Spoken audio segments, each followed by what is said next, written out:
का एकमात्र संपूर्ण सार हम 5 चैप्टर का इस वीडियो में दे रहे हैं।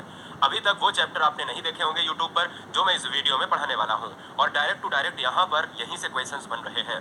दोस्तों, मैं 5 चैप्टर पढ़ाऊंगा जो बिल्कुल एक कहानी बेस पर होगा। जब आप छोटे थे तो समझो कहा जाता था कि एक राजा था, एक रानी थी। अब ये वो समय आ गया है। अब बहुत से बच्चे ये कहेंगे कि सर इस तरीके के क्वेश्चंस आ रहे हैं। बिल्कुल, क्योंकि एनसीईआरटी बेस्ड पर भी क्वेश्चंस आ रहे हैं। तो ये 10 क्वेश्चन, 5 से 10 क्वेश्चन आपके एग्जाम में इन एनसीईआरटी बुक से पूछे जा रहे हैं। तो आइए बड़े मजेदार तरीके से कहानी पढ़ते हैं। आज वक्त है कहानी पढ़ने का। आपका दिमाग भी फ्रेश हो जाएगा और आने वाला एग्जाम भी बहुत अच्छा हो जाएगा। देखिए, एक चैप्टर है जो एनसीईआरटी बुक में है, सुनीता की पहिया कुर्सी। अब सुनीता की पहिया कुर्सी देखेंगे कि इसमें क्या क्या है।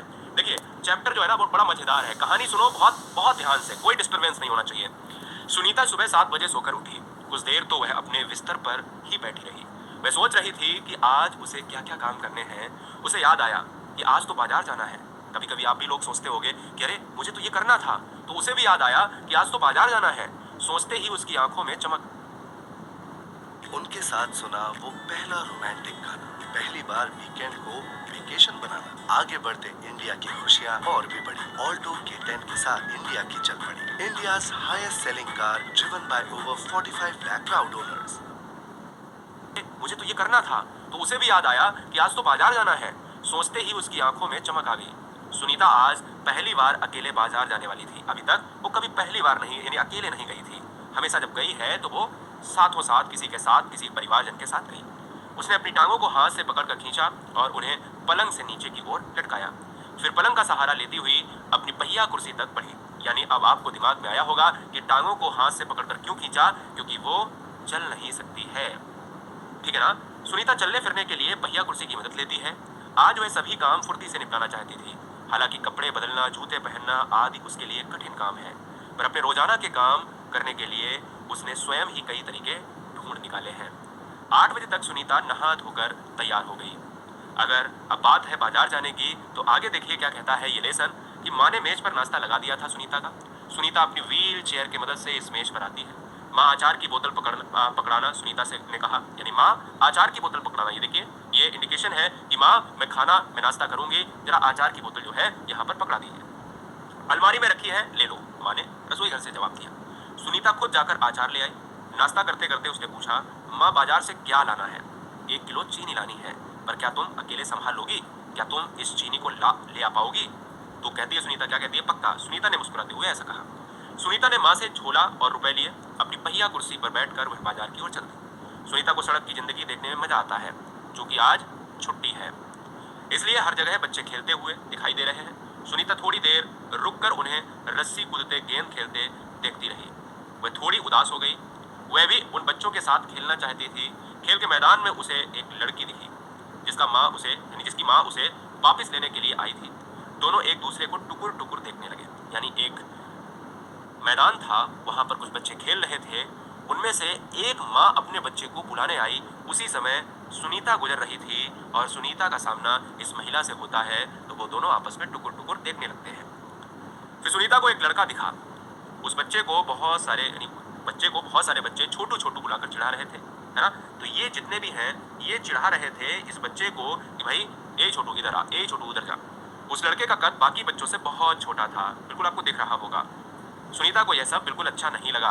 रास्ते में कई लोग सुनीता को देखकर मुस्कुराए, जबकि वह उन्हें जानती तक नहीं थी। पहले तो वह मन ही में खुश हुई, परंतु फिर सोचने लगी ये सब लोग मेरी तरफ भला इस तरह क्यों देख रहे हैं। खेल के मैदान वाली छोटी लड़की सुनीता को दोबारा कपड़ों की दुकान के सामने खड़ी मिली। उसकी माँ कुछ कपड़े देख रही थी। तुम्हारे पास यह अजीब सी चीज क्या है? तुम्हारे पास यह अजीब सी चीज क्या है? उस लड़की ने सुनीता से पूछा।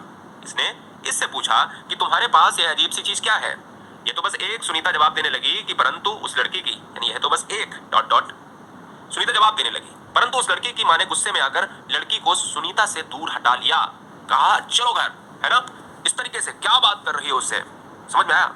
इस तरह का सवाल नहीं पूछना चाहिए। फरीदा, यानी उस बिटिया का नाम है फरीदा, जो सुनीता से सवाल पूछ रही थी। अच्छा नहीं लगता, माँ ने कहा।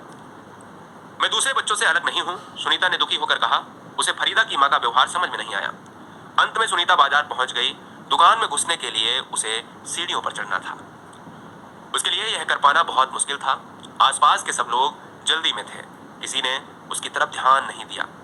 अचानक जिस लड़के को छोटू छोटू कहकर चिढ़ाया जा रहा था वह उसके सामने आकर खड़ा हो गया। जो छोटा था उसको चिढ़ा रहे थे बच्चे मैदान में। और उसने क्या कहा पता है? उसने कहा, मैं अमित हूं। उसने अपना परिचय दिया। क्या मैं तुम्हारी कुछ मदद कर सकता हूं या मैं मदद करूं?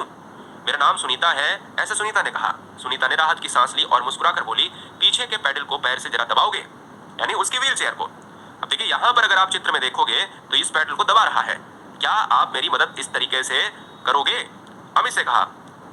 हाँ हाँ, अमित कहता है। हाँ हाँ जरूर, कहते हुए अमित ने पहिया कुर्सी को टेढ़ा करके उसके अगले पहिए को पहली सीढ़ी पर रखा। फिर उसने पिछले पहिए को भी पिछले पहिए को भी ऊपर चढ़ाया। सुनीता ने अमित को धन्यवाद दिया और कहा, अब मैं दुकान तक पहुंच सकती हूँ। दुकान में पहुंचकर सुनीता ने 1 किलो चीनी मांगी। दुकानदार उसे देखकर मुस्कुराया। चीनी की थैली पकड़ने के लिए उसने हाथ आगे बढ़ाया ही था कि दुकानदार ने थैली उसकी गोदी में रख दी। सुनीता ने गुस्से से कहा, मैं भी दूसरों की तरह खुद अपने आप सामान ले सकती हूँ। उसे दुकानदार का व्यवहार बिल्कुल अच्छा नहीं लगा। चीनी लेकर सुनीता और अमित बाहर निकल आए थे दुकान से। दोस्तों अब ये बताओ कि लड़की कितनी अच्छी है। लड़की देख रहे हो, लड़की ये कहती है कि मैं तो बिल्कुल दूसरे बच्चों की तरह हूँ। लोग मेरे साथ ऐसा व्यवहार करते हैं जैसे कि मैं कोई अजीबोगरीब लड़की हूँ। सुनीता ने ऐसा कहा। शायद तुम्हारी पहिया कुर्सी के कारण ही वे ऐसा व्यवहार करते हैं, यह अमित ने कहा, क्योंकि इस समय अमित और सुनीता दुकान से बाहर आ चुके हैं। पर इस कुर्सी में भला ऐसी क्या खास बात है? मैं तो बचपन से ही इस पर बैठकर इसे चलाती हूँ, सुनीता ने ऐसा कहा। अमित ने पूछा, पर तुम इस पर क्यों बैठती हो? मैं पैरों से चल नहीं सकती। इस पहिया कुर्सी के पहियों को घुमाकर ही मैं चल फिर पाती हूँ। लेकिन फिर भी मैं दूसरे बच्चों से अलग नहीं हूँ। मैं वे सारे काम कर सकती हूँ जो दूसरे बच्चे कर सकते हैं, सुनीता ने कहा। अमित ने अपना सिर ना में हिलाया और कहा, मैं भी वे सारे काम कर सकता हूँ जो दूसरे बच्चे कर सकते हैं, पर मैं भी दूसरे बच्चों से अलग हूँ, इसी तरह तुम भी अलग हो। तो यहाँ पर आगे बात आती है सुनीता और अमित की, कि सुनीता कहती है आगे कि नहीं, हम दोनों दूसरे बच्चों जैसे ही हैं। अमित ने दोबारा फिर से सिर ना में हिला दिया और कहा, देखो तुम पहिया कुर्सी पर बैठकर चलती हो, मेरा कद बहुत छोटा है, हम दोनों ही बाकी लोगों से कुछ अलग हैं। सुनीता कुछ सोचने लगी। उसने अपनी पहिया कुर्सी आगे की ओर खिसकाई। अमित भी उसके साथ साथ चलने लगा। सड़क पार करते समय सुनीता को फरीदा फिर नजर आती है, यानी वही फरीदा जिसकी माँ उसको खींच कर ले जाती है घर। इस बार फरीदा ने कोई सवाल नहीं पूछा। अमित झट से सुनीता की पहिया कुर्सी के पीछे चढ़ गया। फिर दोनों पहिया कुर्सी पर सवार होकर तेजी से सड़क पर आगे बढ़े। फरीदा भी उनके साथ साथ दौड़ी। इस बार भी लोगों ने उन्हें घूरा, परंतु अब सुनीता को उसकी परवाह नहीं थी। दोस्तों तो यहाँ पर देखिए, ये दौड़ रहा, ये फरीदा है, लोगों ने घूरा, है ना, जा रही है घर, और यहाँ पर उसको कोई परवाह नहीं थी। तो ये चैप्टर दोस्तों सुनीता की